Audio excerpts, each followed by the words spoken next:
Okay, so sa video naman na to, papakita ko sa inyo yung ating mga inner units. So meron tayo ditong 5 inner units. Ito yung corner unit natin. Ito yung sa past video natin. So dito muna tayo.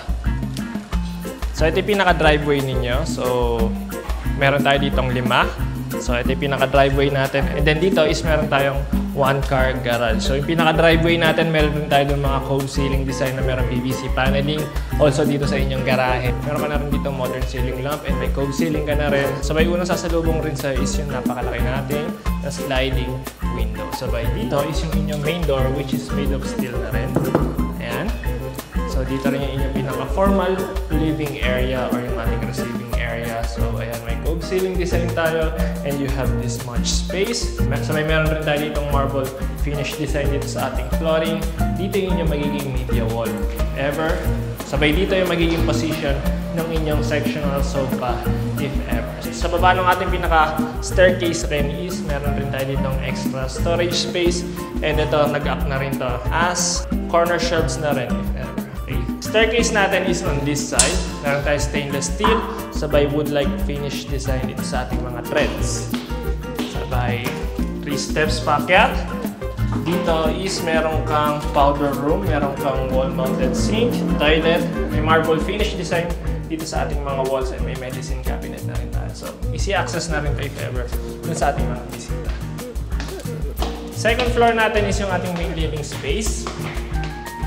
Nandito yung inyong informal living area and yung ating pinaka-kitchen, pati dining area. So if ever mga family members na lang rin talaga yung makaka-access dito yung mga guests, dun sa baba since meron tayo ng formal living area. So dito, medyo nakulangan lang ako sa ilaw pero if ever, pwede ka pa maglagay dito ng modern ceiling lamp tsaka drop lights dito sa ating pinaka-kitchen. May faux wood design tayo dito sa ating ceiling. May single wall kitchen layout tayo dito. So may dual sink, lots of counter space, granite countertop.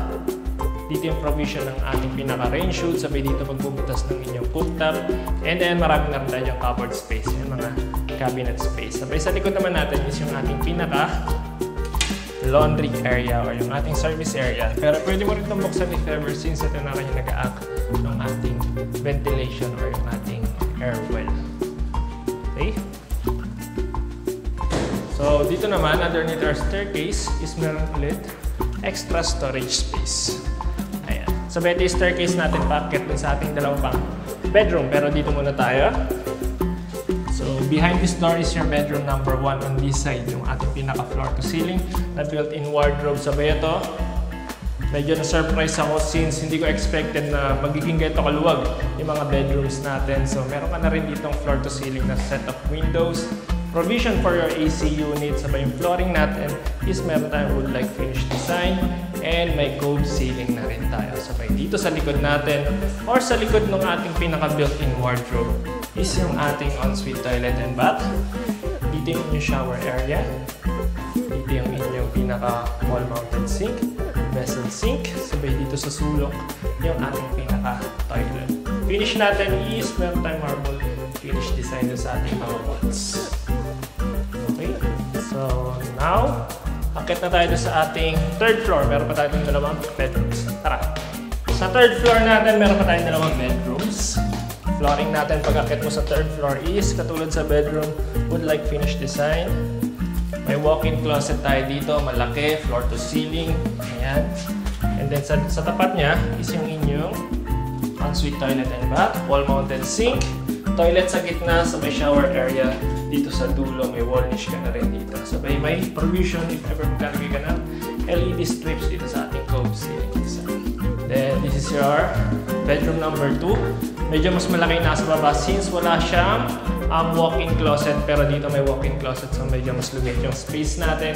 Pero, ayan, maliwalas. Maski patayin natin yung ilaw dyan. Time check, 4 o'clock. So, medyo tutok pa rin yung araw dito. May provision ka na rin for AC units. And dito yung inyong magiging media wall. So, maski queen size bed dito or king size, kasyang-kasya dyan. Okay? Now, let's head dun sa ating bedroom number 3. Dun sa ating last bedroom. So, dito, tagusan na yung pinaka-walk-in closet natin. Meron tayo on this side. And then dito, open shelves. Yeah. Okay, so meron tayo 4 layers. Sabay dito, floor to ceiling. Sabay sa tapat niya is yung ensuite toilet and bath. Nauna yung toilet, sa gitna yung sink. Sabay dito yung shower area natin. Okay. Alright, last one. Bedroom number 3. So you have this much space. Medyo firewall na yung nakikita nyo dito, pero ito yung pinaka-airwell natin. So mahangin pa rin. So may set-up windows tayo dito. Hindi man siya floor to ceiling, malaki pa rin siya compared sa iba. So nabubuksan itong tatlong gitna. Ayan, owning window yan. Sabay may provision ka for AC unit. Sabay may cove ceiling design ka na rin. Sabay dito, if ever, dito yung inyong magiging study area or office area, if ever. Okay, goods. So ito lang para sa ating compound townhouse, sa ating mga inner units. So now let's do a recap. Okay, so if nagustuhan mo yung house tour video natin, you can send us a message on our Facebook page at Right House TV and dito sa contact number namin. Ayan. Pwede ka mag-schedule ng viewing dito. Also, don't forget to hit the like button and the subscribe button. And yeah, that's it para dito sa ating inner units, dito sa ating compound townhouse, dito sa Cubao. Okay? My name is Jello. Thank you for watching. See you on the next one. Bye-bye.